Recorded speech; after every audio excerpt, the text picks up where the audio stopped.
আসসালামু আলাইকুম এভরিওয়ান। আজকে আমি বানাবো আলুর চপ। মুন্সিগঞ্জের বিখ্যাত আলু দিয়ে আলু চপ বানাবো। দেখেন বিশাল বড় বড় সাইজের দুইটা আলু লয়ে নিলাম। একার কুচুমুচু করে আমার মন মতো কাইটালেই তাতেই একা দেন কত সুন্দর করে আগে থেকে দিয়ে রাখি, তারপর একটু একটু পানি দিয়ে নিলাম।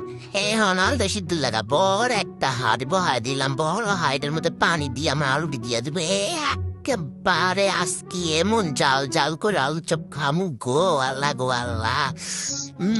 নেওনি দেখবেন কি সুন্দর রে দেখতো বুকবুকিয়ে বসে বুকবুকিয়ে আমরা কাইতে পরে দিতে গেছিল দেন সুন্দর করে একেবারে চালু সিদ্ধ হয়ে গেছে গা।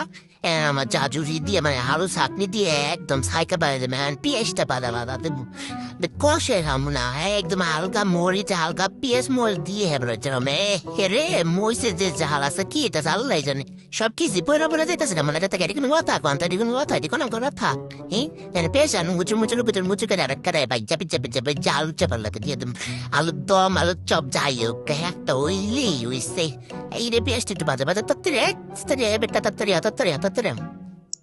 আলুটা বাজে বাজে গেছে গা না পেঁয়াজ বাজে বাজে গেছে গা আলুটা দিয়ে দিন আলুটা দিয়ে একটু কষম না আমার আরে কি গাড়ি সব কিছু বেড়ে দিতেছে না দেখেন এভরিওয়ান দেখেন কি বেড়ে সবই বেড়ে দিতেছে না দাঁড়ান একটু দুই না বাতাটা দিয়ে দিলাম দুই না বাতাটা দিয়ে একেবারে স্পেশাল ভাবে ধন্যবাদ শরীরেই নামাইলাম আপনি বোধ আপনিও খাম দেখেন বলে গেছে সবাই যা যা খাবেন আইসা পড়েন মাসাল্লাহ বলেছেন কি সুন্দর হয়েছে আলু চপ।